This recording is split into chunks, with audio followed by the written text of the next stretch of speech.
ಅಂಗಡಿ ಐತೆ, ಹಾಲು ಮಾಡ್ತಿದ್ರು ಅವ್ರು. ಹಾಲು ತಂಬರಂ ಬಾಪೆ ಅಂದರೆ ಹಿಡ್ಕೊಂಬ ಏನಾಗಿಲ್ಲ. ಅಲ್ಲಿ ನನ್ನ ಲೈಫ್ ಟರ್ನ್ ಆಗಿದೆ. ಇವೆಲ್ಲ ಹೇಳೋದಕ್ಕೆ ಏನಂದರೆ ಸಾರ್ ಹೇಳಿದ್ರು, ಅವ್ರ ಜೀವನದ ನಿಜವಾದ ಅನುಭವ ತಿಳ್ಕೋಬೇಕು. ಸುಮ್ಮನೆ ಏನೋ ಧ್ಯಾನದ ಮಾಸ್ಟರ್ ಅಂದರೆ ಏನೋ ಕೋತಿ ಚಾಷ್ಟಿಗೆ ಯಾರು ಬಂದಿರೋದಿಲ್ಲ. ಸತ್ಯವಾಗಿ ಹೇಳೋಕ್ಕೆ ಮಾತ್ರ ಅವ್ನು ಧ್ಯಾನದ ಮಾಸ್ಟರ್. ಸುಳ್ಳು ತಾರತ್ತಿಗೆ ಹೇಳಿದ್ರೆ ಅವ್ನು ಧ್ಯಾನದ ಮಾಸ್ಟರ್ ಅಲ್ಲ.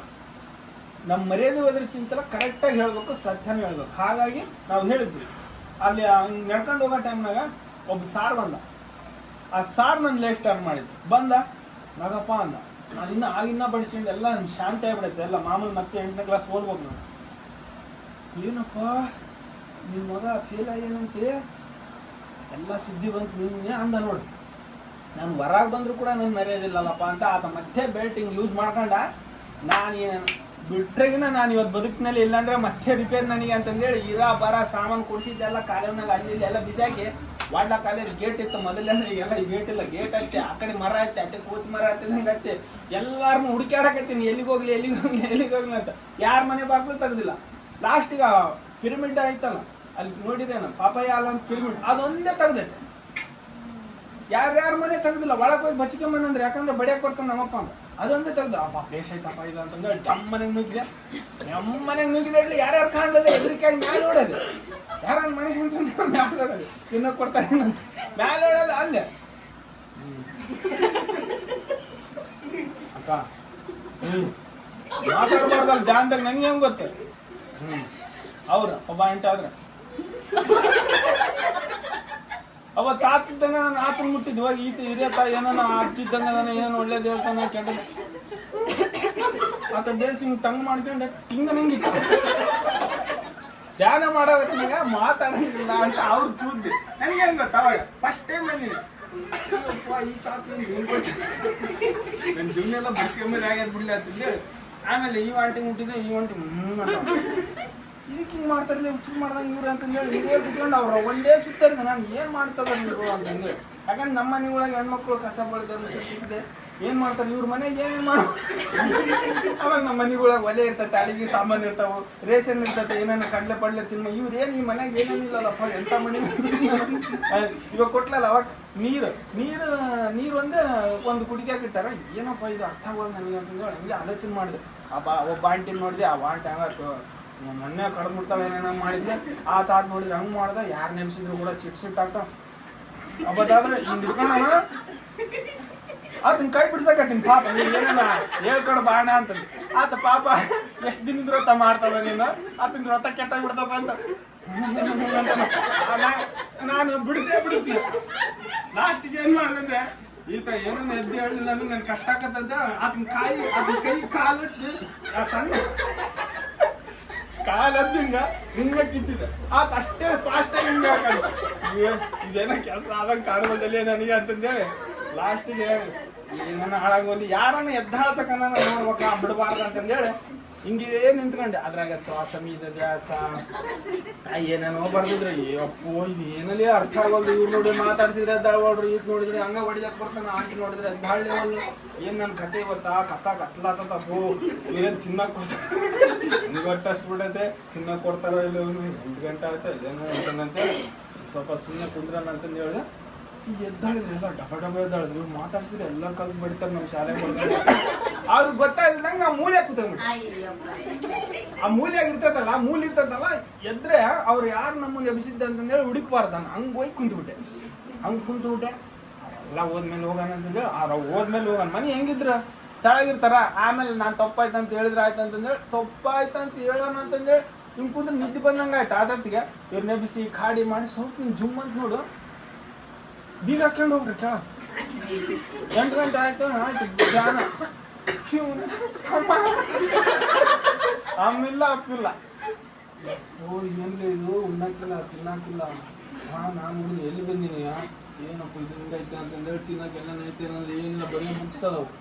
ಧ್ಯಾನ ಮೀದ ಕ್ಯಾಸು ಅಯ್ಯಪ್ಪ ಇದೆ ಕತ್ತೆ ತಪ್ಪು ಅಂತಂದೇಳಿ ಮ್ಯಾಲೆಲ್ಲ ಹೋದೆ. ನೀರು ಅದ್ರಲ್ಲಿ ಎಷ್ಟಂತ ಕುಡಿತೀವಿ, ಸುಮ್ಮನೆ ನೀರು ಕುಡಿದೆ.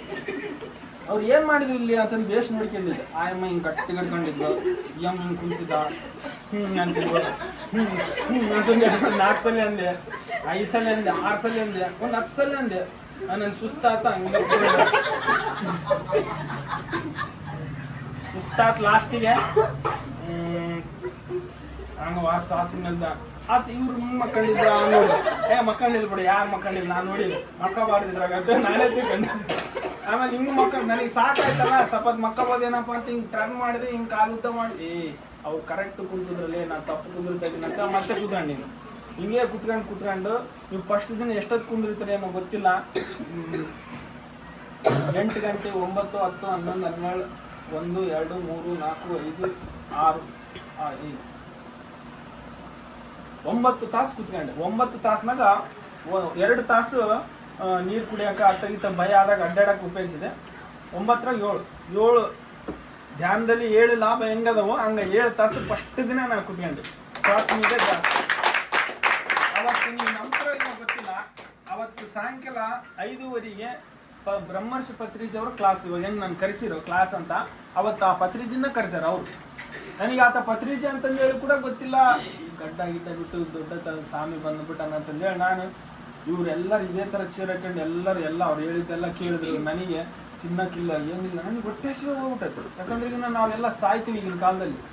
ತಿನ್ನಕ ಅನ್ನ ಇದ್ರೆ ಮಾತ್ರ ನಾವು ಬದುಕೋದು ಅಂತ ಎಷ್ಟೋ ಮಂದಿ ನಾವು ಪ್ರಜ್ಞೆ ಇಟ್ಕೊಂಡಿದ್ವಿ. ಆದರೆ ಇವತ್ತು ಯೋಗಿಗಳು ಎಷ್ಟೋ ದಿನ ಊಟ ಮಾಡ್ಲಾರ್ದಂಗೆ ಎಷ್ಟೋ ತಪಸ್ಸು ಮಾಡಿದ್ದಾರೆ.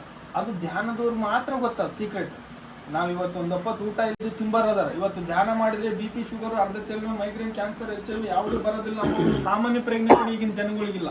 ಬರೀ ಡಾಕ್ಟರ್ಗಳು ಹೇಳೋದು ಕೇಳ್ತಾರೆ ಹೊರತಾಗ್ಲೂ ಧ್ಯಾನ ಮಾಸ್ಟರ್ ಹೇಳೋದು ಕೇಳಂಗಿಲ್ಲ. ಹಾಗಾಗಿ ಈ ಊಟ ಇದ್ದಿದ್ರು ಕೂಡ ಬದುಕಬಹುದು ಅನ್ನೋ ಶಕ್ತಿ ನಮಗೆ ಗೊತ್ತಿರ್ತದೆ. ಆದ್ರೆ ನಾವು ಪ್ರಯತ್ನ ಮಾಡಿ ಅದು ಸಕ್ಸಸ್ ಆಗಲ್ಲ, ಸಾಧನೆ ಮಾಡಲ್ಲ.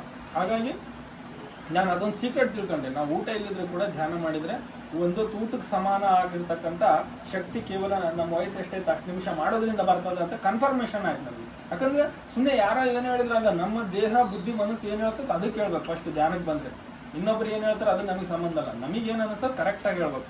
ಆಮೇಲೆ ಪತ್ರಿಜಿ ಅವ್ರು ಬಂದಾದ್ಮೇಲೆ ನಾನು ಕೇಳಿದೆ. ಎಲ್ಲರೂ ಹೋದ್ಮೇಲೆ ಗುರುಜಿ ಅಂತ ಹಿಂಗೆ ಬೆನ್ನು ಹಿಡ್ಕೊಂಡು ಹಿಂಗೆ ತಟ್ಟಿದೆ. ಏನಪ್ಪ ఎవరಪ್ಪ ಅಂದು. ನಾನು ಮನೆಯಿಂದ ಬಂದುಬಿಟ್ಟಿನಿ ಗುರುಜಿ ಅಂತ. ಏನು ಚತ್ತಾಡಿ ಇರ್ತಾನೆ ಅಂತಂದ್ರೆ ಪಾಪ ಪಕ್ಕಕ್ಕಿರೋರಿಗೆ ಕೇಳಿದೆ. ಏನು ಹೇಳೋ ನಿಂದ ಅಂತಂದ ಪಪ್ಪನ ಕೂಡ ಸಾರ್ ಅಂತ. ಏನು ಹೇಳೋ ನಿಂದು ಅಂತಂದು.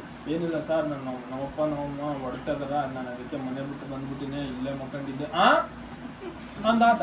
ಇಲ್ಲೇ ಮಕ್ಕೊಂಡಿದ್ದೆ ಸಾರ್, ನನ್ನ ಮತ್ತೆ ಯಾರು ಕರ್ಲಿಲ್ಲ, ನನ್ನ ಉಣ್ಣಕ್ಕೆ ಕರ್ಲಿಲ್ಲ.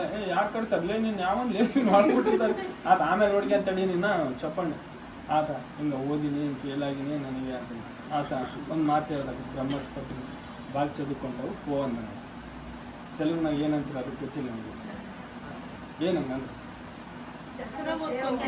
ಹೋಗ್ರಿ ಚೆನ್ನಾಗಿ ಓದ್ಕೊಂತೀರ ಹೋಗ್ರಿ ಹಂಗ ಅಂದ ನೋಡಿ. ಎಷ್ಟೋ ಮಂದಿ ಗೊತ್ತಿಲ್ಲ. ಗುರುಗಳು ಅಂದ್ರೆ ಕಾಲ್ ಕಸಾಗಿ ನೋಡ್ತಾರೆ. ಸ್ವಲ್ಪ ಇವತ್ತಿನ ದಿನ ಶಾಲಾಗ ಯಾರನ್ನ ಮೇಷ್ಟ್ರು ಹುಡುಗರಿಗೆ ಬಡ್ದಾರಪ್ಪ ಅಂದ್ರೆ ಪೊಲೀಸ್ ಸ್ಟೇಷನ್ ಕಂಪ್ಲೇಂಟ್ ಕೊಟ್ಟಿರ್ತಾರೆ. ಈಗಿನ ಕಾಲದಲ್ಲಿ ಗುರುವಿನ ಗುಲಾಮನ ಆಗುವ ತನಕ ದೊರೆಯದಣ್ಣ ಮುಕ್ತಿ ಅನ್ನೋ ಒಂದು ಸಾಮಾನ್ಯ ಜ್ಞಾನ ಕೂಡ ಈಗಿನ ಜನರೇಷನ್ನರಿಗಿಲ್ಲ. ಕೈ ಕಡ್ದು ಬಿಸಾಕಿದ್ರು ಕೂಡ ಗುರುಗಳ ಮುಂದೆ ಬಿದ್ದಿರ್ಬೇಕನ್ನೋ ಒಂದು ಸಾಮಾನ್ಯ ಜ್ಞಾನ ಕೂಡ ಇಲ್ಲ. ಹರಮುನಿದವರು ಗುರು ಕಾಯುವನನ್ನ ಸಾಮಾನ್ಯ ಜ್ಞಾನ ಕೂಡ ಇವತ್ತಿನ ಯುವ ಜನರೇಷನ್ಗಿಲ್ಲ, ಯುವ ಪೇರೆಂಟ್ಸ್ಗಿಲ್ಲ. ಆ ಗುರುಗಳ ಬೆಲೆನೇ ಇವತ್ತಿಗೆ ಗೊತ್ತಿಲ್ಲ. ಇತಿಹಾಸದಲ್ಲಿ ಗುರುಗಳು ಎಬ್ಬಟ್ಟು ಕೊಡ ಅಂದ್ರೆ ಕೊಟ್ಟಿರೋದು ಇತಿಹಾಸ ಐತಿ. ಇವತ್ತು ಏಕಲವ್ಯ ಅನ್ನೋ ಇವ್ರಿಗ ಬ್ರಹ್ಮವಿದ್ಯೆ ಕಲ್ತಾಗ ನನಗೆ ಅದು ಗುರುಗಳು ಕಾಣಿಕೆ ಕೊಡಪ್ಪ ಅಂದ್ರೆ ಕೊಟ್ಟಿರೋದೈತೆ. ಅಂತಹ ವಿದ್ಯೆ ಇವತ್ತು ಬೆಲೆ ಐತೆ ಗುರುಗಳಂದ್ರೆ. ಇವತ್ತು ನಾವು ಗುರುಗಳು ಅಂತಂದ್ರೆ ಅಷ್ಟು ಇದು ಮಾಡ್ತೀವಿ. ಆತ ನೋಡಿ ನನಗೆ ಬ್ರಹ್ಮರ್ಷಿ ಪತ್ರಿಜಿ ಗುರು ಅಂತಂದೇಳಿ ನನಗೆ ಧ್ಯಾನಕ್ಕೆ ಬಂದಾದ್ಮೇಲೆ ಗೊತ್ತಾಗಿ ಆತನ್ನೇ ನನ್ನ ಪ್ರಾಣ ಇರೋವರೆಗೂ ಗುರು ಅಂತಂದೇಳಿ ಕಲ್ತ್ಕೊಂಡಾದ್ಮೇಲೆ ಆಮೇಲೆ ಅದಕ್ಕಿಂತ ಈ ಬ್ರಹ್ಮರ್ಷಿ ಪತ್ರಿಜಿ ಬರೋಕ್ಕಿಂತ ಮುಂಚೆ ಈ ಧ್ಯಾನದೊಳಗೆ ಇಡೀ ಜಗತ್ತಿಗೆ ಲೋಕ ಕಲ್ಯಾಣ ಮಾಡಿದಾರೆ ಯಾರು ಅಂತಂದಾಗ ಶ್ರೀ ರಾಘವೇಂದ್ರ ಮಹರ್ಷಿಗಳು ಅಂತಂದೇಳಿ ನನಗೆ ಗೊತ್ತಾದಾಗ ರಾಘವೇಂದ್ರ ಸ್ವಾಮಿಗಳಿಗೆ ಏನು ವಿಶೇಷ, ಬೃಂದಾವನದ ವಿಶೇಷ ಏನಂತಂದೇಳಿ ತಿಳ್ಕೊಂಡು ಒಂದು ಸಲ ಬೃಂದಾವನ ತಿರುಗಿದ್ರೆ ಈ ಜಗತ್ತಿನಲ್ಲಿ ಇರ್ತಕ್ಕಂಥ ಎಲ್ಲ ತೀರ್ಥ ಸ್ನಾನಕ್ಕೆ ಹೋದ್ರೆ ಏನು ಪುಣ್ಯ ಸಿಗ್ತದೋ ಒಂದು ಬೃಂದಾವನ ತಿರುಗಿದ್ರೆ ಸಿಗ್ತದಂತ ನನಗೆ ಅದು ಆಧ್ಯಾತ್ಮಿಕ ಶಕ್ತಿಯಿಂದ ಗೊತ್ತಾಗಿ ಇವತ್ತಿಗೂ ಜೀವಂತವಾಗಿ 700 ವರ್ಷಗಳ ಕಾಲ ನಾನು ಧ್ಯಾನದಲ್ಲೇ ಕೂತ್ಕೊಂಡು ನಿಮ್ಮ ಆಸೆ ಆಕಾಂಕ್ಷೆಗಳನ್ನು ಈಡೇರಿಸ್ತೀನಿ ಅಂತಂದೇಳಿ ರಾಯರಲ್ಲಿ ಮಂತ್ರಾಲಯದಲ್ಲಿ ಕೂತ್ಕೊಂಡು ಅಲ್ಲೆಲ್ಲಿ ಬೃಂದಾವನ ಇರ್ತದೆ ಅಲ್ಲೆಲ್ಲ ನಾನು ಇರ್ತೀನಿ ವಚನ ಕೊಟ್ಟಾದ್ಮೇಲೆ ಅವ್ರು ಅಷ್ಟು ಶ್ರದ್ಧಾ ಭಕ್ತಿಯಿಂದ ಧ್ಯಾನ ಕಲ್ತಿದ್ದು ಗೊತ್ತಾದ್ಮೇಲೆ ನಾನು ರಾಘವೇಂದ್ರ ಸ್ವಾಮಿಗೆ ಪ್ರತಿದಿನ ಒಂದು 5 ರವಂಡ ಆದ್ರೆ ಆಕ್ರಿ ಅಂತಂದೇಳಿ ನಾನು ಭಕ್ತಿಪೂರ್ವಕವಾಗಿ ನಿಮಗೆ ಹೇಳ್ತೀನಿ ಆಧ್ಯಾತ್ಮಿಕ ಶಕ್ತಿ ಒಳಗೆ. ಯಾಕಂದ್ರೆ ಈಗ ಆ ಪುಣ್ಯಾತ್ಮ ಧ್ಯಾನದಿಂದ ಇಷ್ಟೊಂದು ಲೋಕ ಕಲ್ಯಾಣ ಆತ ಮಾಡ್ತಿರ್ಬೇಕಾದ್ರೆ ನಾವು ಅದಕ್ಕೆ ಸುಮ್ಮನೆ ಕೈ ಮುಗಿದು ಬರೋದಕ್ಕಿಂತ ಆ ಬೃಂದಾವನನ್ನು ತಿರುಗಿ ನಾವು ಪುಣ್ಯಾತ್ಮರಾಗಿ ನಮ್ಮ ಬದುಕಿನಲ್ಲಿ ನಮ್ಮ ಸಾಧನೆಯ ಮೂಲಕ ನಾವು ಮುಂದೋಗೋಣ, ಮರಿಬೇಡ್ರಿ ಅದನ್ನಂತಂದೇಳಿ ಹೇಳ್ತಾ. ಮತ್ತು ಆ ಗುರುವಿನ ಗುಲಾಮನಾಗುವ ತನಕ ದೊರೆಯದಣ್ಣ ಮುಕ್ತಿ ಅನ್ನೋ ಮಾತು ನನಗೆ ಯಾವಾಗ ಸತ್ಯ ಆಯ್ತಂದ್ರೆ ಬಾಗ್ ಚದುಕೊಂಡ ಪೂ ಅಂತಂದೇಳಿ ಹೇಳಿದ್ಮೇಲೆ ನನ್ನ ಲೈಫ್ನಾಗ ನಾನು ಯಾವತ್ತಿಗೂ ತಿರುಗೇ ನೋಡಿಲ್ಲ ಓದೋದು. ನನ್ನ ಕ್ವಾಲಿಫಿಕೇಶನ್ ಇವತ್ತು D.Ed, B.Ed, M.A, M.Ed, M.Sw, diploma in computer, journalism, law and LLM. Karnataka ರಾಜ್ಯದೊಳಗೆ ಶಿಕ್ಷಣ ಕ್ಷೇತ್ರದೊಳಗೆ ನ್ಯೂ ಡೆಲ್ಲಿಯಿಂದ ರಾಜ್ಯ ಸೆಕ್ರೆಟರಿ ಆಗಿ ನಾನು ಸೆಲೆಕ್ಷನ್ ಆಗಿದ್ದೀನಿ, ರಾಜ್ಯ ಸೆಕ್ರೆಟರಿ. ಆಮೇಲೆ ನಾವು ಎಷ್ಟು ಜನ ಅಂದಲ್ಲ PhD ಬಿಟ್ಟರೆ ಇಡೀ ಕರ್ನಾಟಕ ರಾಜ್ಯದಲ್ಲಿ ಎಷ್ಟು ಓದಿರೋರು ಯಾರನ್ನ ನೀವು ಹುಡುಕಿದ್ರೆ ಬ್ಯಾಟ್ರಿ ಹಾಕಿ ಅದು ನಾನೇ. ಯಾವ ಕಾಲೇಜಿನಲ್ಲಿ ಯಾವ ಶಾಲೆಯಲ್ಲಿ ನೀನು ಅಂತನೂ ಇಂತನಂತಂದು ಹುಡುಕ್ಯಾಡ್ ಹೊಡೆದಿದ್ರು ಅದೇ ಕಾಲೇಜ್ನಾಗ ಲೆಕ್ಚರ್ ನಾನು. ಹಂಗಾಗಿ ನಾನೊಂದು ಕಾಲೇಜ್ ಲೆಕ್ಚರು, ಮಧ್ಯಾಹ್ನ ಲಾಯರು, ಸಾಯಂಕಾಲ ಡಿಸ್ಟಿಕ್ ರಿಪೋರ್ಟ್ರು. ನಾನು ಒಂದು ತಾಸು ನನ್ನ ಹೆಂಡತಿ ಮಕ್ಕಳ ಜೊತೆ ಕಳೆದ್ರೆ ಏನು ಕಿರಿಕಿರಿ ಮಾಡಿ ನನ್ನ ಹೆಂಡತಿ ಜೊತೆಗೆ ಒಂದು ತಾಸು ವಾಕಿಂಗ್ ಮಾಡ್ತೀನಿ. ಅದು ಟೆನ್ಷನ್ ಮಾಡಿ. ಯಾಕಂದ್ರೆ ಇನ್ನ ನೀವು ಬರೀ ಧ್ಯಾನ, ಓದು, ವಿದ್ಯೆ ಅಂತಂದೇಳಿ ನೀವು ಮಾಡ್ಕೊಂತ ಹೋದ್ರೆ ನನ್ನ ಜೊತೆಗೆ ಯಾರು ಇರ್ಬೇಕು ಅನ್ನೋದು ಕಾಟಕ್ಕೆ ನಾನು ಒಂದು ರೌಂಡ್ ನನ್ನ ಹೆಂಡತಿ ಜೊತೆ ಕಾಟಕ್ಕೆ ಅದು ಒಂದು ರೌಂಡ್ ಹಿಂಗೆ ವಾಕಿಂಗ್ ಮಾಡ್ತೀನಿ ವಾಡ್ಲಾ ಕಾಲೇಜ್ನ. ಇಲ್ಲಾಂದ್ರೆ ಹೋಗೋದೇ ಇಲ್ಲ.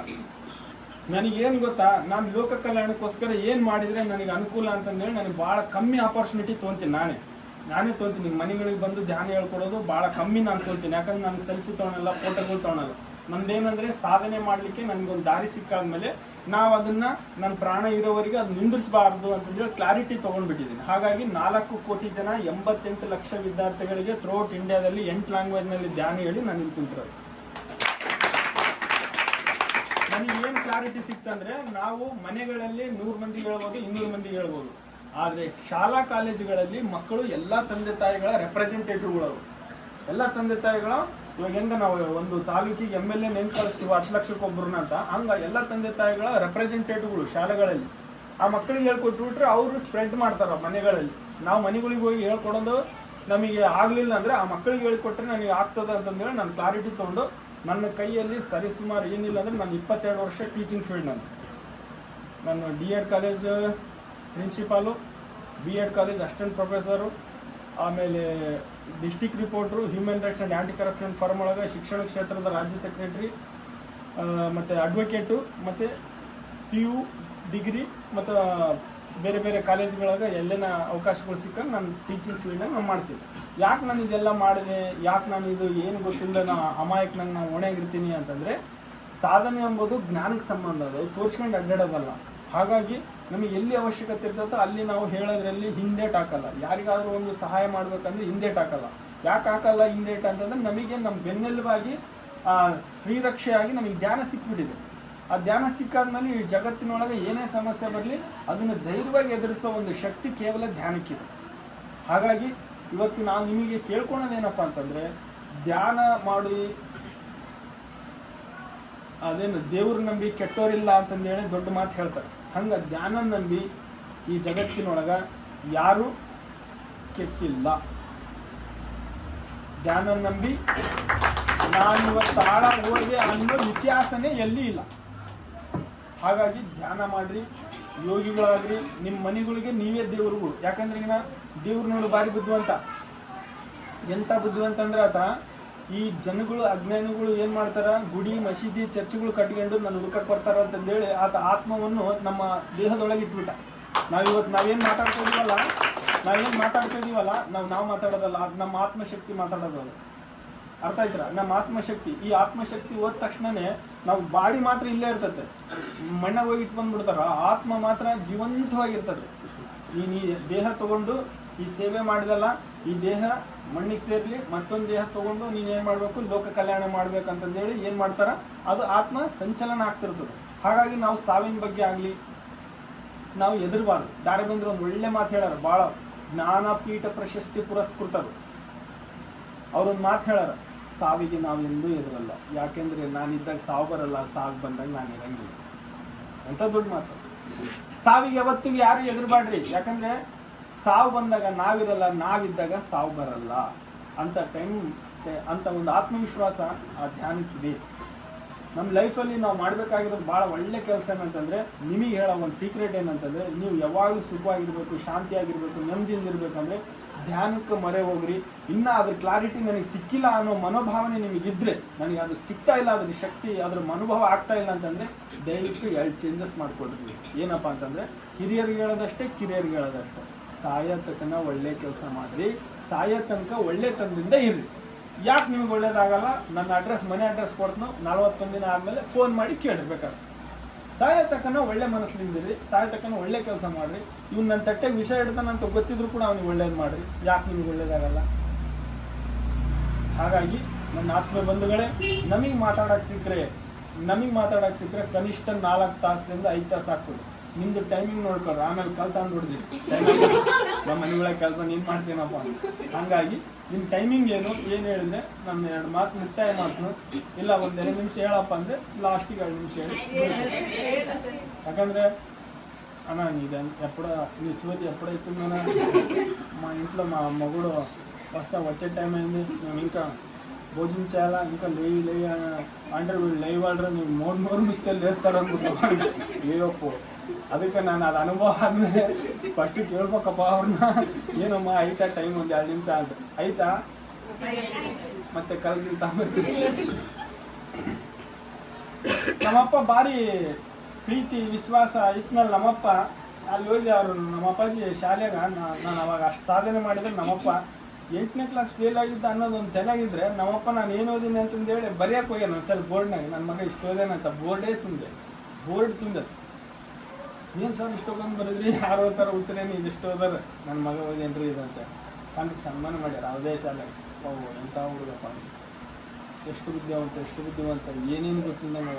ನನಗೆ ಎದಕ್ಕೇನು ಟ್ಯೂಷನ್ ಹೇಳಿ ನನಗೆ ಲಕ್ಷಗಟ್ಟಲೆ ಅಮೌಂಟ್ ಸಂಗ್ರಹಿಸ್ಬೋದು. ನಮ್ಮಪ್ಪ ವಿದ್ಯೆನ ಮಾರ್ಕೆ ಮಾಡಪ್ಪ ಅಂತೇಳಿ ಫ್ರೀ ಹೇಳ್ಕೊಟ್ಟು ನಾನು ನಿಂತಿದ್ದೆ ತಾಮ್ತಾಳ ಏನು ಛತ್ರ ಅನ್ಕಂಡ್ಯ, ಛತ್ರ ಅನ್ಕಂಡ್ಯ, ಮಠ ಅನ್ಕಂಡ್ಯ, ಸುಮ್ಮನೆ ಹೇಳೋದೇ ಬಿಟ್ಬಿಟ್ರೆ ಆಯಮಗೆ ಟೆನ್ಷನ್ ಕೊಡೋದು ತಪ್ಪ. ಹಿಂಗಾಯ್ತು. ನಾನು ಮಾತ್ರ ವಿದ್ಯೆಗೆ ಬೆಲೆ ಕೊಡ್ತೀನಿ. ಯಾರಾದ್ರೂ ಏನಾದರೂ ಕೇಳಿದ್ರೆ ನಾನು ನೋಟ್ಸ್ ಕೊಡ್ತೀನಿ, ಕಾಮರ್ಸ್ ಸೈನ್ಸ್ ಆರ್ಟ್ಸ್ ಎಲ್ಲ ನೋಟ್ಸ್ ಕೊಡ್ತೀನಿ, ಎಲ್ಲ ಹೆಲ್ಪ್ ಮಾಡ್ತೀನಿ. ಬಟ್ ನಾನು ಮಾತ್ರ ಗೈಡ್ ಮಾಡ್ತೀನಿ. ಟ್ಯೂಷನ್ ಇಟ್ಟು ದುಡ್ಡು ಸಂಪಾದಿಸಲ್ಲ, ಯಾಕಂದ್ರೆ ನನಗೆ ನಮ್ಮಪ್ಪ ಅದು ಹೇಳ್ಕೊತೀನಿ.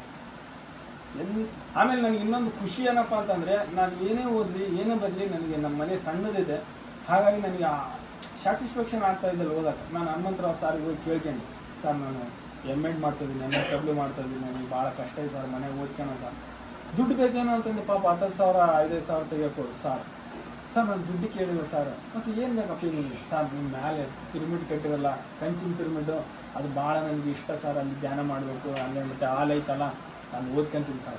ಪಾಪ ಅದೇನು ಆಸ್ತೆಲ್ಲ ಏನಲ್ಲಪ್ಪ, ನಾವು ಓದೋರಿಗೆ ಯಾವಾಗಲೂ ನಾವು ಪ್ರೋತ್ಸಾಹ ಕೊಡ್ತೀವಿ ಅಂತ ಪಾಪ ಅವ್ರ ಮಾಳಿ ಮ್ಯಾಗೆ ನಾನು ಎಷ್ಟೋ ಕೋರ್ಸ್ಗಳನ್ನ ಅಲ್ಲೇ ಅವ್ರ ಮಾಳಿ ಮ್ಯಾಗೆ ಓದಿ ನಾನು ಡಿಸ್ಟಿಂಕ್ಷನ್ ಬಂದೀನಿ. ಈ ಶುಭ ಸಂದರ್ಭದಲ್ಲಿ ಆ ಸಾರ್ ನೆನೆಸ್ಕೊಂಡ್ಲೇಬೇಕು. ನಮಸ್ಕಾರ ಮಾಡ್ತೀನಿ. ನನ್ನ ಜೀವನದಲ್ಲಿ ನಾನು ಏನು ಕೊರತಿಲ್ದಂಗೆ ನನ್ನ ಮುಂದೆ ಏನಾಗ್ತದೋ ನನಗೆ ಗೊತ್ತಿಲ್ಲ, ಪ್ರತಿ ಕ್ಷಣ ಆನಂದವಾಗಿ ಜೀವಿಸ್ಲಿಕ್ಕೆ ನನಗೆ ಏನಾದರೂ ಒಂದು ಸೀಕ್ರೆಟ್ ಗೊತ್ತಿದ್ರೆ ಕೂಡ ನನಗೆ ಧ್ಯಾನನೇ.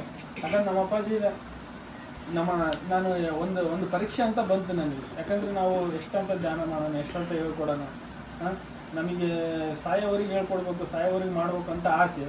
ನಮ್ಮ ಮನೆಗಳಿಗೆ ಸರಿಗಿಲ್ಲ ಅಂದರೆ ಯಾರಿಗೇನು ಹೇಳಿ ಉಪಯೋಗ ಅಂತಂದೇಳಿ ನನಗೊಂಥರ ಒಂದು ಧ್ಯಾನನ್ನೇ ಬಿಟ್ಟು ಹೋಗ್ತಕ್ಕಂಥ ಒಂದು ಕಷ್ಟದ ಪರಿಸ್ಥಿತಿ ನನ್ನ ಜೀವನದಲ್ಲಿ ಒಂದ್ಸಲ ಬಂತು. ಏನಪ್ಪ ಅಂತಂದರೆ, ನಮ್ಮ ಅಪ್ಪಾಜಿಗೆ ಎಷ್ಟು ಹೇಳಿದ್ರೆ ಧ್ಯಾನ ಮಾಡ್ತಿದ್ದಲ್ಲ, ಯಾಕಂದರೆ ಅವರಿಗೆಲ್ಲ ಸರಿ ಬರ್ತದಲ್ಲ ಅವೆಲ್ಲ. ನಾವು ಇಡೀ ಜಗತ್ತಿಗೆ ಹೇಳ್ತಿದ್ವಿ, ನಮ್ಮ ಮನೆಗೆ ನಮ್ಮ ಅಪ್ಪ ಅಮ್ಮಗೆ ಹೇಳೋಕೆ ಕಷ್ಟ ಆಗ್ತಿತ್ತು. ಯಾಕೆ ಕಷ್ಟ ಆಗ್ತಿತ್ತು ಅಂದರೆ, ನಮ್ಮ ಡಾಕ್ಟ್ರು ಕೂಡ ನಾನು ಧ್ಯಾನ ಹೇಳ್ಕೊಡೋಕೆ ಹೋಗಿದ್ದೆ, ಡಾಕ್ಟ್ರು ಹೇಳಿದ್ರು ಅಪ್ಪಿ ದೀಪ ನೋಡಿನಿ ಸರ್, ದೀಪದ ತೆಳಗೆ ಕತ್ಲಿರ್ತೈತೆ, ದೀಪ ಬೆಳಕಿನಿಂದ ಭಾಳ ಬೇರೆ ಜನಕ್ಕೆ ಬೆಳಕಿರ್ತೈತೆ, ನೀನು ನಿಮ್ಮ ಮನೆ ಕತ್ಲಿದ್ರೆ ಚಿಂತಿಲ್ಲ, ಬೇರೆಯವ್ರಿಗೆ ಬೆಳಕು ನೀಡು, ನೀನು ಹೋಗಿ ಮುಂದೆ, ನೀನು ಚಿಂತೆ ಮಾಡಬೇಡ ಮನೆಗಳಿಗೆ. ಹಂಗೆ ಧ್ಯಾನ ಹೇಳ್ಕೊಡು ಹಿಂಗೆ ಹೋದಾಗ ನಮ್ಮ ಅಪ್ಪಾಜಿಗೆ ಇದಕ್ಕಿದ್ದಂಗೆ ಆತ ಜಾಸ್ತಿ ಗಾಡಿ ಹೊಡ್ಯಕ್ಕೆ ಬರೋಂಗಿಲ್ಲ. ಹೊಸ ಸ್ಕೂಟಿ ತಗೊಂಬಂದಿಟ್ಟು ನಿಮ್ಮ ಮನ್ಯಾಗ ಆತ ಪೆಡ್ಲ್ ಇರ್ತೈತಲ್ಲ ಸೈಡಿಗೆ, ಅದು ಹತ್ತಿ ಹೋಗೋದು. ಆ ಗಾಡಿ ನಿಂಗೆ ತಗೊಂಡೋಗೋ ಟೈಮ್ನಾಗ ಬೇರೆ ಗಾಡಿ ಪೆಡ್ಲ್ ಇರ್ತೈತಲ್ಲ, ಹಿಂಗೆ ಹತ್ತಿ ಹೋಗೋದು, ಅದು ಕಾಲು ಕೊಡ್ದು ಬಿಟ್ಟದು. ಆತ ಯಾರ ಫ್ರೆಂಡ್ಸ್ ಏನು ಮಾಡ್ಯಾರ, ನಾಗಪ್ಪ ಅದೇನಾಗ್ತತ್ತು, ಇದು ಇರ್ತೈತಲ್ಲ ಸಿಗರೇಟ್ ಬೀಡಿ ಸೇರ್ತಾರಲ್ಲ, ಅದು ತುಂಬಿಟ್ಕೊಂಬಿಡು ಅಂತ ಹೇಳ್ಯಾರ. ಪಾಪ ಆತ ಫ್ರೆಂಡ್ಸ್ ಜೊತೆ ಮಾತಾಡ್ಕೊಂತ ಆ ತುಂಡು ತಗೊಂಡು ಹಿಂಗೆ ಇಟ್ಕೊಂಡು ಅದು ಕೀವಾಗಿ ನರಗಳೆಲ್ಲ ಬ್ಲ್ಯಾಕ್ ಆಗಿ ಆತ ಸಾವು ಬಂದ್ಬಿಟ್ಟದ. ಆತ ನಮಗೆ ಹೇಳಿಲ್ಲ ಮನೆಯಾಗ, ಫೋನ್ ಮಾಡಿ ಕರೆದ್ರು. ನಾನು ಬೇರೆ ಊರಾಗ ಹೆಂಡತಿ ಮಕ್ಕಳ ಜೊತೆಗಿದ್ದೆ. ಬಾ ಅಂದ್ರೆ ಏನಪ್ಪ ಅಂದರೆ, ನಿಮ್ಮಪ್ಪ ತೋರಿಸ್ಕೊಂಬಪ್ಪ, ಏನು ಎದ್ದಾಳವಲ್ಲ ನಡಿವಲ್ಲ ಅಂತ. ಏನಪ್ಪ ಅಂತಂದೇಳಿ ಹೋಗಿ ತೋರಿಸಿದೆ. ಅವ್ರು ಸೀಕ್ರೆಟಾಗಿ ಹೇಳೋದು, ನಿಮ್ಮ ಅಪ್ಪಾಜಿ ಬದುಕಂಗಿಲ್ಲ ಅಂತ. ಎದಕ್ಕೆ ಸರ್, ನರಗಳೆಲ್ಲ ಹೋಗ್ಬಿಟ್ಟವು. ಏನಪ್ಪ ಸರ್, ಏನಿಲ್ಲ, ಅದು ಸಿಗರೇಟಿಂದೆಲ್ಲ ಇಟ್ಕೊಂಡು ಅದೆಲ್ಲ ಕೊಳ್ತುಬಿಟ್ಟದು, ಕಾಲು ಕಟ್ ಮಾಡಬೇಕು, ಇಲ್ಲ ನಿಮ್ಮಪ್ಪ ಸಾಯ್ತಾನ. ನಾನು ಇದನ್ನೇ ಜಲ್ಲ ಅಂತ. ನಮ್ಮಪ್ಪ ಆಡಿ ಬೆಳೆಸಿ ಹೊತ್ತು ಇದು ಮಾಡಿದ್ರೆ ನಾವು ಇನ್ನು ನಮ್ಮ ಅಪ್ಪನ ಮುಂದೆ ಸತ್ರ ನಡೀತದೆ. ನಮ್ಮ ಅಪ್ಪನ ನಮ್ಮ ಕಣ್ಣೆದ್ರಿಗೆ ಸಾಯ್ತಾನಲ್ಲಪ್ಪ ಎಂಥದ್ದು ದುಃಖ ಅಂತಂದೇಳಿ ಭಾಳ ದುಃಖ. ನಮ್ಮಗ ಪಾಪ ಆಯಮ್ಮಗೆ ಕುಂಕುಮ ಹಚ್ಕೊಳ್ಳೋದು, ದೇವ್ರಿಗೆ ಕೈ ಮೀದು ಉದ್ದ ಕಡ್ಡೆ ಪಾಪ ಆಯಮ್ಮ ಮನೆ ಮಾಡ್ತಾರೆ. ಆಯಮ್ಮಗೆ ಹೋಗಿ ಹೆಂಗೆ ಹೇಳಿ ಅಪ್ಪ ಸಾಯ್ತಾನ ಅಪ್ಪ ಅಂತಂದೇಳಿ ನನಗೆ ತಲೆ ಕೆಟ್ಟಂಗೆ ಆಯಿತು. ಏನು ಮಾಡಿದ್ರೆ ಅನುಕೂಲ ಸರ್, ಏನು ಮಾಡಬೇಡ, ಬೆಂಗಳೂರಿಗೆ ತಗೊಂಡೋಗಿ ಇಮಿಡಿಯೇಟ್ಲಿ ಅದು ವಸಂತ ಹಾಸ್ಪಿಟ್ಲ್ ಅಂತಂದು ಹೇಳೈತೆ, ಜೈನ್ ಹಾಸ್ಪಿಟಲ್, ಅಲ್ಲಿಗೆ ಹೋಗಿ ನೀನು. ಅಲ್ಲಿಗೆ ಹೋದರೆ ಅಪ್ಪಿ ಇಲ್ಲಿ ಬಾ, ನಿನ್ನ ಪೇರೆಂಟ್ಸ್ ಜೊತೆ ಬಂದಿಯಲ್ಲ, ಓಕೆ ಆಪ್ರೇಷನ್ ಮಾಡಿಸ್ತು ನೋಡತ್ತಿ ಅಂತ. ಆಪ್ರೇಷನ್ ಅಂತಂದ್ರೆ ನನಗೆ ಆಗಿ ಬರ್ತಿದ್ದಿಲ್ಲ, ಯಾಕಂದ್ರೆ ನಾವು ಧ್ಯಾನ ಮಾಡಿರಿ ಎಲ್ಲ ಬೇಸಾಗ್ತೈತೆ, ಧ್ಯಾನ ಮಾಡಿರಿ ಎಲ್ಲ ಬೇಸಾಗ್ತೈತೆ ಅಂತ ಹೇಳಿ ನಮ್ಮ ತಂದೆಗೆ ನಾವು ಆಪ್ರೇಷನ್ ಮಾಡಿಸಿದ್ರೆ ನಾನು ಇನ್ನೊಬ್ರಿಗೆ ಹೆಂಗೆ ಬಾಯ್ ತೆಗೆದು ಹೇಳಿ ನನಗೆ ಗೊಂದಲ ಆಯ್ತು. ನನಗೆ ಹನುಮಂತರಾವ್ ಅಂತಂದೇಳಿ ಒಬ್ರು ಪಿರಮಿಡ್ ಮಾಸ್ಟರ್ ಅದ, ಹನುಮಂತರಾವ್ ಅದ ಅಂತ ಒಬ್ಬ ಮಾಸ್ಟರ್ ಬರ್ತಾರೆ, ಇವರೇ ಕರೆಸ್ತಾರೆ ನೋಡ್ರಿ. ಆ ಮಾಸ್ಟ್ರಿಗೆ ಫೋನ್ ಮಾಡಿದೆ, ನಾನು ನಂಬರ್ ಇದೆ ಸರ್, ಹಿಂಗೆ ಆಯ್ತು ಸರ್ ಹಂಪಣ್ಣ ಸರ್, ಹಂಪಣ್ಣ ಮಾಸ್ಟ್ರಿಗೆ ಫೋನ್ ಮಾಡಿದೆ ನಾನು. ಹಂಪಣ್ಣ ಮಾಸ್ಟ್ರಿಗೆ ಫೋನ್ ಮಾಡಿದ ತಕ್ಷಣ ಅವ್ರು ಒಂದು ಮಾತು ಹೇಳಿದ್ರು, ಅಪ್ಪಿ ನಾವು ಡಾಕ್ಟರ್ಗಳನ್ನ ಅಷ್ಟು ನೆಗ್ಲೆಕ್ಟ್ ಮಾಡಬಾರ್ದು.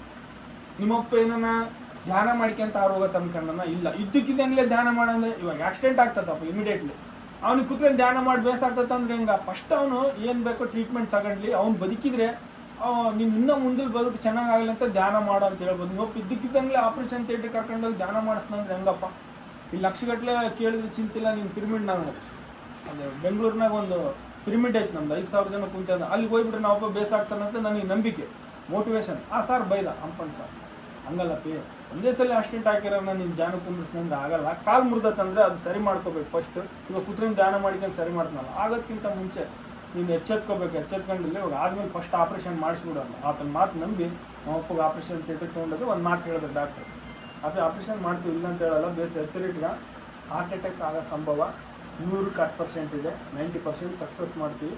ಒಂದು ವೇಳೆ ಹಾರ್ಟ್ ಅಟ್ಯಾಕ್ ಬಂದರೆ ಸತ್ತರೆ ನಾನು ಜವಾಬ್ದಾರಲ್ಲ, ದಯವಿಟ್ಟು ಸೈನ್ ಮಾಡು ಅಂತಂದು. ನಮ್ಮಮ್ಮಗೆ ಹೋಗಿ ಹೇಳೋಣಂದ್ರೆ ಅಮ್ಮಗಂತ ದೊಡ್ಡ ದೊಡ್ಡ ಮಾತುಗಳು ಅರ್ಥ ಆಗಲ್ಲ.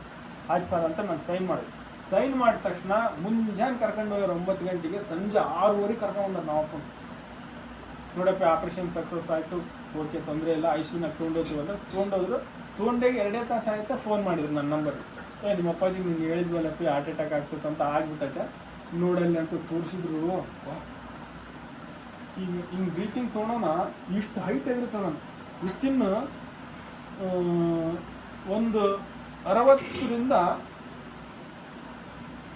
180 ಅಂದರೆ 3 ನಿಮಿಷ ಬದುಕ್ಬೋದು ಹೆಚ್ಚಿಗಂದ್ರೆ ಅಂತ. ಯಾಕಂದ್ರೆ ಹಾರ್ಟ್ ಅಟ್ಯಾಕ್ ಬಂದಾಗಲೇ ಆ ಥರ ಹಾರ್ಟ್ ಬೀಟ್ ಹೆಚ್ಚು ಕಮ್ಮಿ ಆಗಿ ಸಾಯ್ತದನ್ನಂತ ನಾನು ನೋಡಿದೆ.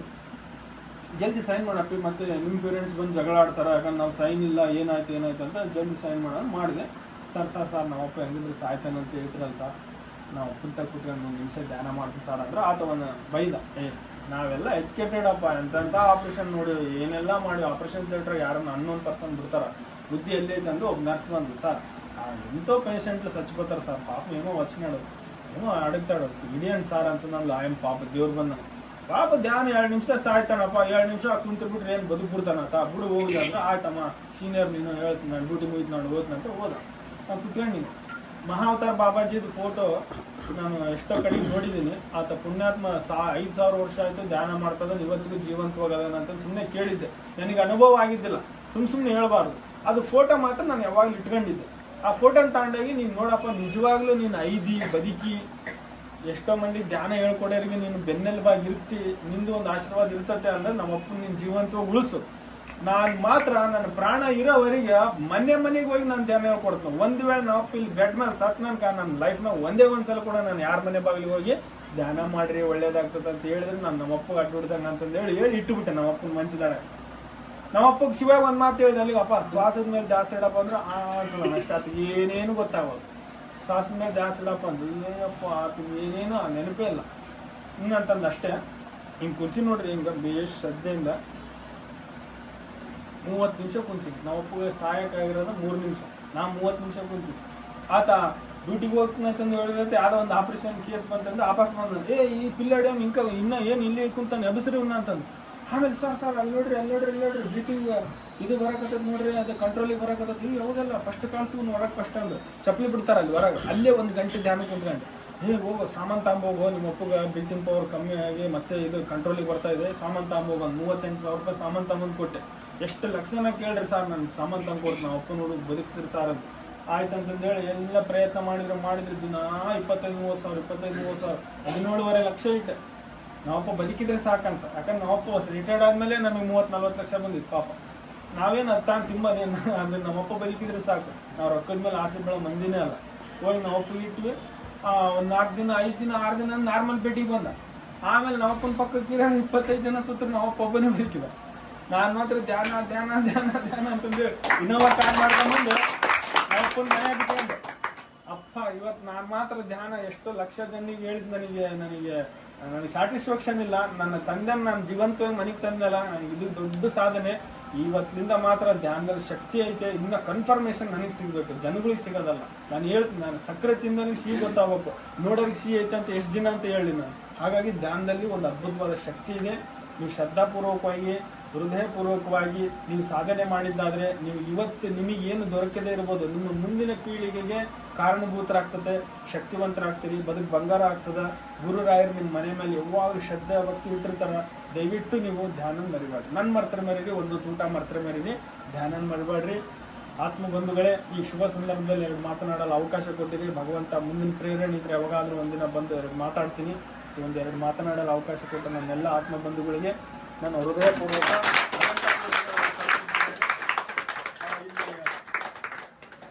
ಶ್ರೀನಿವಾಸ್ ಸರ್ ಅವರು ಕೂಡ ಸಾಧನೆ ಒಪ್ಪಬೇಕಾಗಿದೆ. ಇವತ್ತಿನ ಕಾಲದಲ್ಲಿ ಧ್ಯಾನಕ್ಕೆ ಬಾಪ ಅಂತ ಕರೆದ್ರಿಗಿನ ನಮಗೆ ಎಷ್ಟೋ ಜನ ಬೈದಿದ್ದಾರೆ, ಏನು ಬೇರೆ ಕೆಲಸ ಇಲ್ಲ ನಿಮಗೆ, ಇದೇ ಕೆಲಸ ನಿಮ್ಮದು ಅಂತಂದು ಹೇಳಿ ಬೈದಿದ್ದಾರೆ. ಅಂಥ ಕಾಲದಲ್ಲಿ ಕೂಡ ಮನೆಗೆ ಹೋಗಿ ಧ್ಯಾನದಿಂದ ಜ್ಞಾನ ಈ ಥರ ಅದ್ಭುತವಾದ ಬದುಕು ಕಟ್ಕೋಬೋದು ಅಂತಂದೇಳಿ ತಮ್ಮವೆಲ್ಲ ಕೆಲಸಗಳು ಬದಿಗೆ ಹೋಗ್ತಿ ಈಗೆಲ್ಲ ಧ್ಯಾನ ಮಾಡ್ಲಿಕ್ಕೆ ಅವಕಾಶ ಕೊಟ್ಟ ಅವರಿಗೆ ನಮ್ಮ ಹೃದಯಪೂರ್ವಕ ಅನಂತ ಕೋಟಿ ನಮನಗಳನ್ನು ತಲುಪಿಸುತ್ತಾ ನಮ್ಮ ಹನುಮಂತರಾವ್ ಸಾರು ನಮ್ಮ ಬಳ್ಳಾರಿ 2ನೇ ಪತ್ರಿಕೆ ಅಂದರೆ ತಪ್ಪಾಗಲಿಕ್ಕಿಲ್ಲ. ಯಾಕಂದ್ರೆ ಈಗ ಅವರು ಎಷ್ಟು ಕಷ್ಟ ಬಿದ್ದು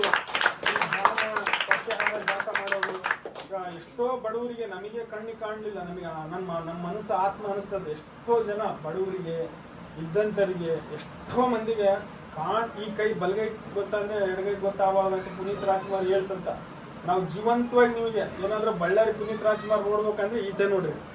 ಯಾಕಂದ್ರೆ ನೀವು ಎಷ್ಟೋ ಮಂದಿ ಸಹಾಯ ಮಾಡೋಣ, ನಾನು ಮಾತ್ರ ಅದನ್ನ ನೋಡಿ ಅಪ್ರಿಷಿಯೇಟ್ ಮಾಡ್ತೀನಿ. ಯಾಕಂದ್ರೆ ಇನ್ನ ಬೇರೆಯವ್ರಿಗೆ ಹೇಳಿದ್ರಾಯ್ತು ನೋಡಂತಾನ ಸರ್, ನೀನು ಸಹಾಯ చేసేది ವೀರಲ್ಲಿ ಚೊಪ್ಪು ಕೊಡೋದಂತ. ಪಾಪ ಎಷ್ಟೋ ಮಂದಿ ಸಹಾಯ ಮಾಡ್ಕೊಂತ, ಎಷ್ಟೋ ಮಂದಿಗೆ ಧ್ಯಾನ ಹೇಳ್ಕೊಡ್ತಾರೆ. ನಾನು ಎಷ್ಟು ನೀಟಾಗಿ ಬದಲಾವಣೆ ಆಗಿ ಬದುಕನ್ನು ಬಂಗಾರ ಮಾಡಿಕೊಂಡು ಇನ್ನೊಬ್ರು ಬಂಗಾರ ಮಾಡ್ಬೇಕಂತಂದೇಳಿ ಇವತ್ತು ಸ್ವತಂತ್ರ ಹೋರಾಟಗಾರ ಸ್ವತಂತ್ರ ಪಡಿಬೇಕಂದ್ರೆ ಒಳಗೆ ಮೀಟಿಂಗ್ ಮಾಡಿ ಎಷ್ಟು ಶ್ರದ್ಧಾ ಭಕ್ತಿಯಿಂದ ಸ್ವತಂತ್ರ ಪಡೆದ್ರು. ಹಂಗ ಇಡೀ ಜಗತ್ತು, ಭಾರತದ ಜಗತ್ತಿಗೆ ಧ್ಯಾನ ಅಂಬದು ಹೇಳ್ಕೊಡ್ಬೇಕಂತ ಭಾಳ ಶ್ರದ್ಧಾಪೂರ್ವಕ ಅವರು ಒಂದು ಅದರದ್ದೇ ಆದ ಒಂದು ವೇನಲ್ಲಿದ್ದಾರೆ. ಅವ್ರಿಗೆ ಭಾಳ ಬಂಗಾರ ಆಗಲಿ, ಅವ್ರು ಏನು ಶ್ರದ್ಧಾ ವಹಿಸಿ ಅವ್ರ ಒಂದು ಕಾರ್ಯಕ್ರಮಗಳನ್ನ ಹಮ್ಮಿಕೊಳ್ತಾರೋ ಅವರು 100% ಸಕ್ಸಸ್ ಆಗಲಿ ಅಂತಂದೇಳಿ ಕೇಳ್ಕೊಳ್ತಾ ನಾನು 2 ಮಾತುಗಳನ್ನು ವಿರಾಮ ಹೇಳ್ತಿದ್ದೇನೆ. ನನ್ನ ಆತ್ಮಬಂಧುಗಳೇ,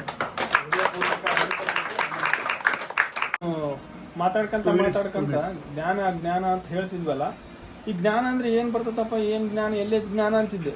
ನಾನು ಪುಸ್ತಕದ ರೂಪದಲ್ಲಿ 1-2 ಹನಿಗವನಗಳನ್ನು ಬರೆದೆ. ಅಂದರೆ ಜೀವನದ ಅನುಭವದಲ್ಲಿ 1-2 ಬರೆದ್ರಾಗಿನ ಅದು ನನಗೇನೋ ಸಮಾಧಾನ ಅಂತ ಬರೆದೆ. ಅದು ಬರೆದು ಸುಮ್ಮನೆ ಕಾಲೇಜ್ನಾಗ ಅಲ್ಲಿ ಹೇಳ್ತಾ ಇದ್ರೆ ಅದು ನೋಡಿದರೆ ಬೇರೆಯವರು ಅದನ್ನು ನೋಡಿಕೊಂಡು ಸ್ಟೇಟ್ ಲೆವೆಲ್ ಕಾಂಪಿಟೇಷನ್ಗೆ ಕಳಿಸಿ ಅದ್ರಾಗ ನನಗೆ 3 ಸಲ ಸ್ಟೇಟ್ ಅವಾರ್ಡ್ ಬಂದಿದೆ. ಒಂದು ಕೋಲಾರ, ಒಂದು ಕೊಡಗು, ಒಂದು ಚಿತ್ರದುರ್ಗ. ಏನಪ್ಪ ಅಂದರೆ ಅಂಥ ರಾಜ್ಯ ಮಟ್ಟದ ಕಾಂಪಿಟೇಷನ್ನಲ್ಲಿ ನನ್ನ 2-4 ಲೈನ್ ಹೇಳಲಿಕ್ಕೆ ಅವಕಾಶ ಕೊಟ್ಟಿದ್ದು ಒಂದು ದೊಡ್ಡ ಸೌಭಾಗ್ಯ. ನಾನು ಎಂಥವು ಬರೀತೀನಿ ಅಂದರೆ, ನಮ್ಮ ತಾಯಿ ಏನು ಮಾಡಿದಾಳಂದರೆ, ಓದೋ ಹೊತ್ನಾಗ ನನಗೆ ಫ್ರೆಂಡ್ಸ್ಗಳು ಜಾಸ್ತಿ ಇದ್ದಿಲ್ಲ. ಕವನ ಹೇಳೋದು ಕೇಳಿ ಹೆಣ್ಮಕ್ಳು ಜಾಸ್ತಿ ಫ್ರೆಂಡ್ಸ್ ಆಗ್ಬಿಟ್ರು ನನಗೆ. ಅದನ್ನ ನೋಡಿ ಬೇರೆ ಗಂಡ್ಮಕ್ಳು ಸಹಿಸಲಾರ್ದಂಗೆ ನಿನ್ನ ಮಗ ಓದೋದು ಬರೆಯೋದು ಬಿಟ್ಟು ಏನೇನೋ ಹೇಳ್ಕೊಡ್ತಾರೆ ನೋಡಮ್ಮ, ಹೆಣ್ಮಕ್ಳೆಲ್ಲ ಹಾಕೊಂಡು ಅಡ್ಡಾಡ್ತಾನೆ ಹಂಗೆ ಹೇಳ್ಬಿಟ್ರು. ನಾನು ನಮ್ಮಮ್ಮ ಪಾಪ ದೀಪಾವಳಿ ಮನೆಗೆ ಬಂದಿನಿ, ನೀನೇನು ಕಷ್ಟ ಬಿದ್ದು ಓದಕ್ಕೆ ಕಳಿಸಿದ್ರೆ ನೀನು ಮತ್ತೆ ಕವನ ಅಂತೆ ಕಾಗೆ ಅಂತ ಬರ್ಕಂತ ನೀನು ಓದಿ ಹಾಳಾಗೋಗ್ತೇನಂತ. ಅಮ್ಮ ಓದೋದು ಮಾತ್ರ ಬಿಡೋದಿಲ್ಲಮ್ಮ, ನನಗೆ ಧ್ಯಾನ ಶಕ್ತಿ ಐತೆ. ನಾನು ಡಿಸ್ಟಿಂಕ್ಷನ್ ಬಂದೀನಿ D.Ed. ಆ D.Ed ಓದೋದನ್ನ ಫ್ರೆಂಡ್ಸ್ ಫಿಟ್ಟಿಂಗ್ ಇಟ್ಟಾರೆ ಹಿಂಗಿಂಗ್ ಅಂತ. ಪಾಪ ಆಯ್ಮಿಗೆ ಏನು ಗೊತ್ತಾ ಅಮ್ಮಾಯ್ತು. ಹಂಗಾಗಿ ಅಮ್ಮನ ಮನಸ್ಸು ತಿಳಿ ಆಗ್ಲಂತ ಕವನ ಬರ್ದೀನಿ. ನಮ್ಮ ಅಮ್ಮಗೆ ಹೇಳಿಲ್ಲ, ಅದು ರಾಜ್ಯ ಮಟ್ಟದಲ್ಲಿ ಪ್ರವಾರ್ಡ್ ಆಗತ್ತೆ. ಹಾಗಾಗಿ ಒಂದು ಮಾತು ಹೇಳಿದೆ, ಅಮ್ಮ ಎಂದರೆ ನೀನೇ ಎಲ್ಲ ನಿಜವೂ ದೇವರಾಣೆ, ಇದು ಸುಳ್ಳು ಎಂದೋರು ಇಕ್ತಿ ನೋಡಿ ಭೂಮಿ ತಾಯಿ ಮೇಲಾಣೆ, ತಾತನ ಕಾಲದಲ್ಲಿ 1 ಸೇರ್ ಜೋಳ ಬರೀ 4 ಆಣೆ, ಇದರಲ್ಲಿ ಏನಾಗಿದ್ರು ತಪ್ಪಾಗಿದ್ರೆ ಇಕ್ತಿ ನನ್ನ ಮೇಲೆ ಆಣೆ. ಈ ಥರ ಥರ ಹನಿಗರಣೆಗಳನ್ನು ಆಮೇಲೆ ಬ್ರಹ್ಮರ್ಷಿ ಪತ್ರಿಜಿ ಅವ್ರ ಬಗ್ಗೆ ಬರಿಬೇಕಂತಂದ್ರೆ ಬ್ರಹ್ಮರ್ಷಿ ಪತ್ರಿಜಿನ ಕುಂದಿರಿಸಿ ಇದೇ ಥರ ಹನುಮಂತರಾವ್ ಸರ್ ಗುರುಗಳ ಮುಂದೆನೇ ಹೇಳಿಸಿದ್ರು ಅವತ್ತು. ಏಕೋ ಏನೋ ಒಂಥರ ಆಗುತ್ತಿದೆ ಈ ನನ್ನ ಮನಸ್ಸು, ಈ ಭೂಮಿಯ ಪ್ರತಿಕಣದಲ್ಲಿ ಕಾಣುತ್ತಿದೆ ಆ ನನ್ನ ಕನಸು, ಆಯ್ಕೆಯಿಂದಲೇ ಸಿಗುವ ಯೋಗಕ್ಕಿಂತ ಪುಣ್ಯದಿಂದಲೇ ಸಿಗುವ ಧ್ಯಾನವೇ ಲೇಸು. ಇದರಲ್ಲಿ ಏನಾದರೂ ತಪ್ಪಾಗಿದ್ರೆ ಕ್ಷಮಿಸಿ, ನಾವು ಬ್ರಹ್ಮರ್ಷಿ ಪತ್ರಿಜಿ ಅವರ ಫ್ಯಾನ್ಸ್. ಈ ಥರ ಅದ್ಭುತವಾಗಿರ್ತಕ್ಕಂಥ ಕವನಗಳನ್ನು ಬರೀಲಿಕ್ಕೆ ನನಗೆ ಸ್ಫೂರ್ತಿ ಕೊಟ್ಟಿದ್ದೆ ನನಗೆ ಧ್ಯಾನದಿಂದ ಜ್ಞಾನ ಅಂತ ಕರಿತೀವಿ. ಆ ಜ್ಞಾನನೇ ಸಮಾಜವನ್ನು ತಿದ್ದಲು ನಾನು ಬಳಸಿರ್ತಕ್ಕಂಥ ಅಸ್ತ್ರ ಬರವಣಿಗೆ. ಹುಟ್ಟು ಸಾವಿನ ಮಧ್ಯೆ ಮಲ್ಗಿ ಮಾಡ್ತಾರೆ ನಿದ್ದೆ, ಎತ್ತೆತ್ತ ನೋಡಿದರು ಕಣ್ಣೆಲ್ಲ ಒದ್ದೆ, ಫೇಲು ಪಾಸಿನ ಮಧ್ಯೆ ಮಾಡು ನೀನೊಂದು ಹುದ್ದೆ, ಅಲ್ಲಿದೆ ನಿನ್ನ ಸಿಹಿ ಮುದ್ದೆ. ಈ ಥರ ಸಮಾಜದ ಅಂಕು ಡೊಂಕುಗಳನ್ನು ನನ್ನ ಬರವಣಿಗೆಗಳ ಮೂಲಕ ಬರೆದು ಇಡೀ ಕನ್ನಡ ಕುಲಕೋಟಿಗೆ ಒಬ್ಬ ಸಾಮಾನ್ಯ ಬರಹಗಾರನಾಗಿ ನಾನು ಇವತ್ತು ಬಳ್ಳಾರಿಯಲ್ಲಿ ನೆಲೆಸಿದ್ದೆ.